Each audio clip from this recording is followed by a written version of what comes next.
Creepsville Chronicles presents Terror Schizophrenia. It seems everything began as I'm about to tell you.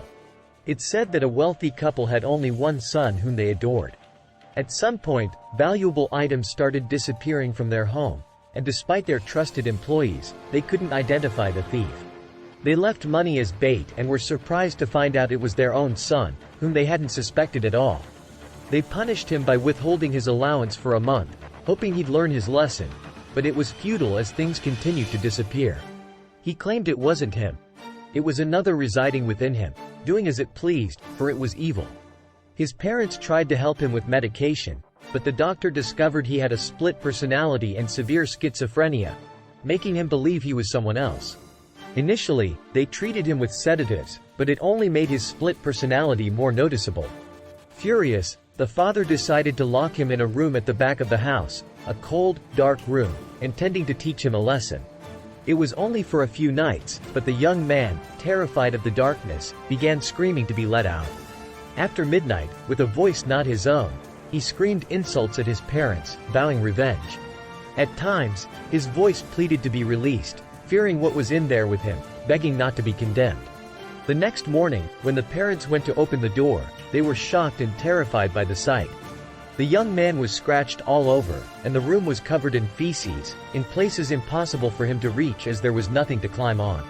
Despite this, the parents, in an act of cruelty, decided he must stay there until he learned his lesson and saw what he had done as proof he wasn't remorseful.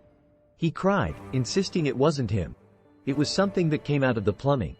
Each night, he begged for mercy, pleading with his parents to let him out, fearing for his life and soul, and warning them of the consequences of their actions. Initially, his voice dominated the night, but as time passed, the other voice, distorted and deep, became more prominent. The father reinforced the walls to prevent outsiders from hearing his son, or what he had become. One ordinary day, the parents' bodies were found in the living room, hanged and scratched all over. The door to the secret room was completely destroyed, as if a huge animal had torn it apart with its strength.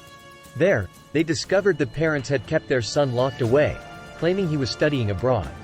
However, he had fled and sadistically murdered them. Investigations yielded no leads on the young man's whereabouts.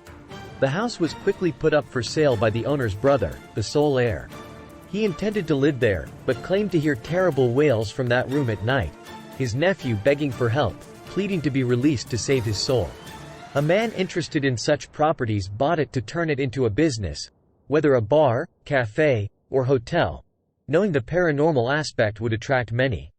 During renovations, he found a corpse hidden in one of the walls, and DNA tests confirmed it was the young man his uncle had locked away.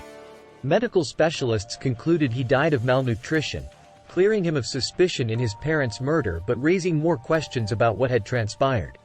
The owner was pleased, as the fame surrounding the property would attract visitors to his new paranormal hostel, as he called it. However, the night before its grand opening, he was found dead at the bar, right where the corpse was found. He had been strangled and scratched all over his body. After this, nobody wanted anything to do with the place. Neighbors claimed to hear the young man's voice every night, a voice filled with despair that tugged at the heartstrings, alongside the voice of another claiming ownership of the house. Over the years, the house fell into ruin after a fire, believed to have been set by the neighbors out of fear of what resided within. Despite being only ruins and the plot abandoned, both voices can still be heard at night, one evoking pity and sorrow, the other instilling the greatest terror. If you liked this story, don't forget to subscribe to Creepsville Chronicles, like, comment and share the video.